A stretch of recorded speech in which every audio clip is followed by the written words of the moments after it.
Welcome everyone, this is your host Abraham L. Jaguar, a professional game master.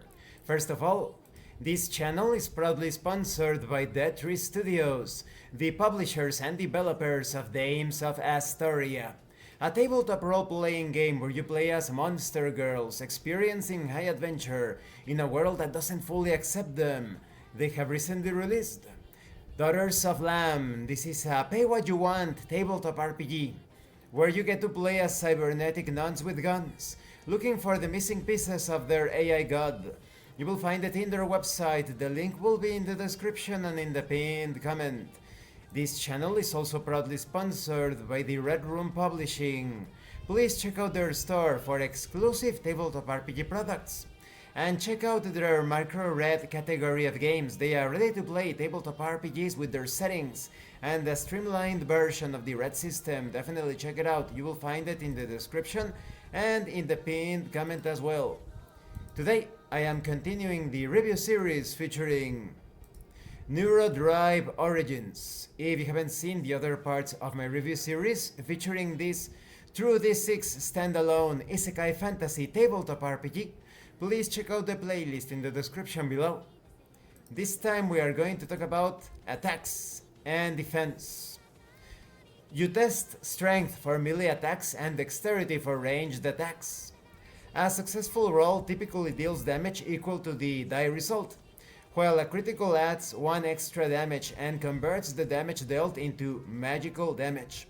Certain skills can increase damage, trigger special effects, or allow you to use different attributes for attacks. Weapons are classified by category and in some cases by their magical properties. You can see that here on the screen. Ammunition for ranged weapons is considered unlimited. When a shuriken is thrown or an arrow is shot, it immediately materializes in the attacker's hands. Remember, you are experiencing the adventures within a video game world. This is perfect.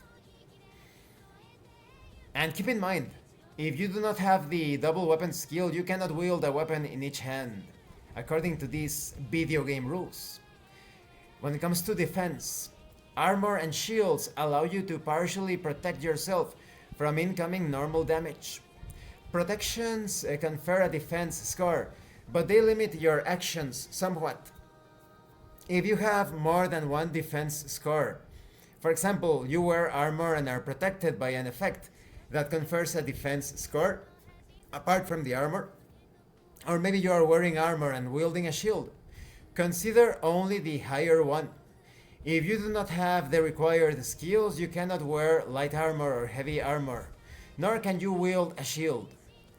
When you take normal damage, you roll 1d6 to make a defense test. If the result is equal to or lower than your defense score, reduce the damage taken by an amount equal to the die roll. Defense rolls cannot score a critical. Magical damage cannot be reduced by a defense test. And here you have all of the details concerning light armor, heavy armor, the shield, the defense score that each suit grants.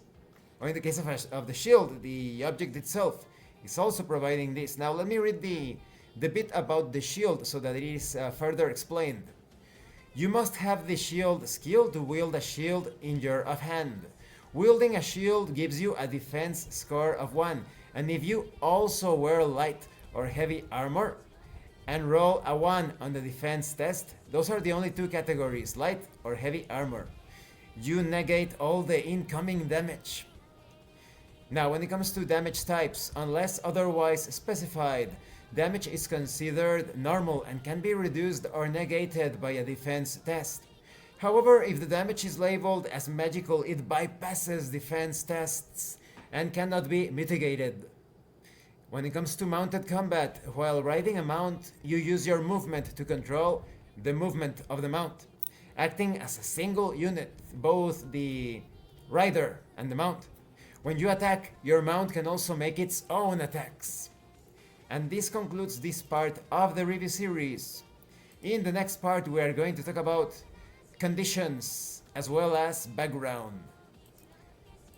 The rules are pretty straightforward, And I also like it that it actually feels as if you are within a video game world. It doesn't follow the realistic conventions of other tabletop RPGs. And it's important because you need to be aware that you are a real person trapped in a video game world, in this particular case. Thank you for watching this part of the review series. Don't forget to leave a like, comment and subscribe. And thank you so much to those of you that are going the extra mile to support the channel. If anyone else wishes to further support the channel, consider joining as a member. Using the super thanks button, take a look at the information in the description and in the pinned comment. This has been your host, Abraham L. Jaguar, a professional game master. And remember, in tabletop RPGs, it's not about what you want your characters to do. It's about what your characters are doing. Once again, thank you and see you later.